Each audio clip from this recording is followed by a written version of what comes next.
ഹരേ കൃഷ്ണ സർവം കൃഷ്ണാർപ്പണമാതർപ്പണ വസ്തു ജയ ശ്രീ രാധരാധി സർവത്ര ഗോവിന്ദ നാമ സങ്കീർത്തനം. ഇനി ഞാൻ അഷ്ടപതിയെക്കുറിച്ച് പറയാം. അഷ്ടപതിയിലെ 10ാമത്തെ അഷ്ടപതി ഞാനൊന്ന് ചൊല്ലാം. അത് 10ാമത്തെ അഷ്ടപതി എന്താണെന്ന് പറയാം. അതായത് അഷ്ടപതി തന്നെ എന്താ, ഗീതാ ഗോവിന്ദമാണ് അഷ്ടപതി. 12ാം നൂറ്റാണ്ടിൽ ജീവിച്ചിരുന്ന ജയദേവ കവി എഴുതിയതാണ് ഗീതാ ഗോവിന്ദം. അപ്പം അഷ്ടപതി വെച്ച് 8 പദങ്ങൾ ചേർന്നതാണ്. ഓരോന്നിനും 8 പദങ്ങളെ ഉണ്ടാവും ഓരോ അഷ്ടപതിയിലും. പക്ഷേ ഈ 10ാമത്തെ ഇതിൽ 5 പദം മാത്രമേ ഉള്ളൂ. അപ്പോൾ അതാണ് അഷ്ടപതി. അപ്പോൾ വിരഹവേദന എടുത്തിരിക്കുന്ന ഭഗവാൻ കൃഷ്ണൻ രാധയുടെ സഖിമാരോട് പറയുകയാണ്, ഞാൻ രാധയെ കാത്ത് ഇവിടെ ഇരിക്കുകയാണ്, നിങ്ങൾ ചെന്ന് രാധയെ കൂട്ടിക്കൊണ്ടുവരൂ എന്നാണ് ഈ 10ാമത്തെ അഷ്ടപതിയിലൂടെ ജയദേവ കവി നമ്മൾക്ക് കാട്ടിത്തരുന്നത്. അപ്പോൾ തപ്തകാഞ്ചന ഗൗരാംഗി രാധേ വൃഷഭാനുസുതരാധേ വൃന്ദാവനേശ്വരി രാധേ കൃഷ്ണപ്രാണാദിപ്രിയ രാധേ രാധേ രാധേ. 10ാമത്തെ അഷ്ടപതി ഞാൻ ചൊല്ലാം.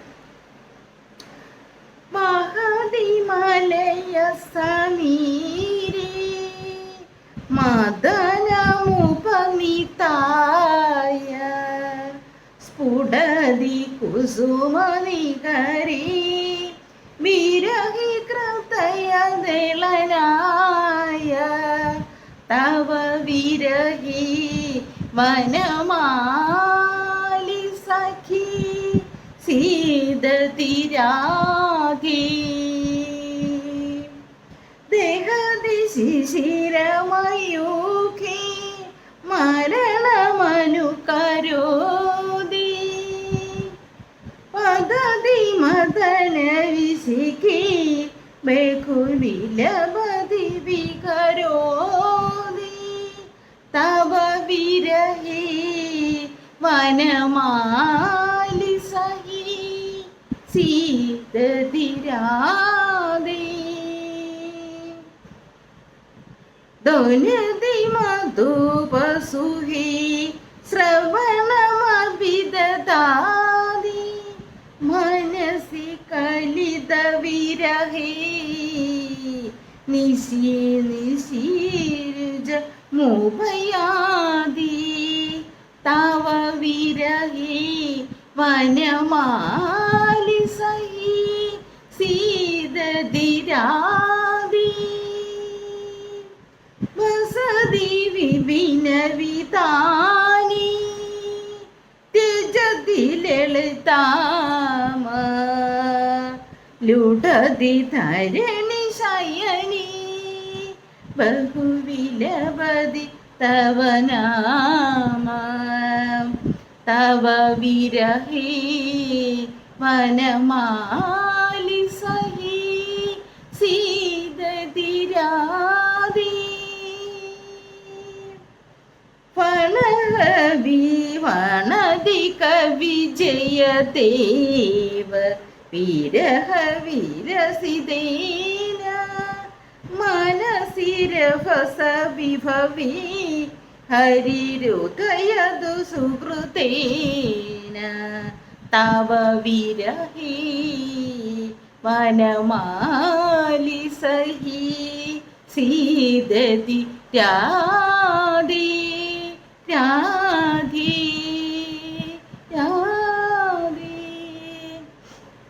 അതായത് ഭഗവാൻ കൃഷ്ണന് രാധയുടെ വിരഹം സഹിക്കാൻ പറ്റുന്നില്ല. അങ്ങനെ സഖിമാരോട് ചെന്ന് പറയുന്നു. സഖിമാര് ചെന്ന് രാധയോട് പറയുന്നതാണ് ഈ അഷ്ടപതിയിൽ. അതായത് രാധേ, എൻ്റെ കൃഷ്ണന്, അതായത് കൃഷ്ണൻ അവിടെ നിന്നെയും കാത്തിരിക്കുകയാണ്. അതായത് മലേ പർവ്വതത്തിലെ കാറ്റ് എല്ലാ വിരഹികളുടെയും മനസ്സിനെ സന്തോഷിപ്പിക്കുകയാണ് ചെയ്യുന്നത്. പക്ഷേ ഈ കാമബാണം ഉയർത്തുകയും ചെയ്യുന്നു. പക്ഷേ ഈ കാറ്റ് ഭഗവാന്റെ ശരീരത്തിൽ ഏറ്റിട്ട് പോലും ഭഗവാന് യാതൊരു കാമബാണങ്ങളോ, അതായത് കാമ ഉത്തേജകമോ അതൊന്നും ദുഃഖമോ ഒന്നും ആ വിരഹമൊന്നും മാറ്റാൻ കഴിയുന്നില്ല. ചന്ദ്രന്റെ രശ്മികൾ ശരീരത്തെ പൊള്ളിക്കുകയാണ്. അതായത് കാമവികാരം കൊണ്ട്, അതായത് വിരഹം കൊണ്ട് ഭഗവാൻ അവിടെ വേദനിക്കുകയാണ്.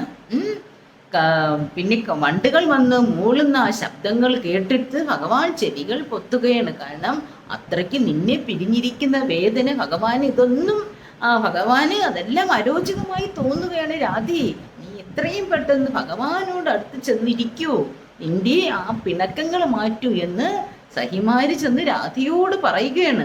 സ്വന്തം സുഖമുള്ള വീട് ഉപേക്ഷിച്ച് നിന്നെ തേടി ഈ കാട്ടിൽ വന്ന് കിടക്കുകയാണ് ആ കണ്ണൻ.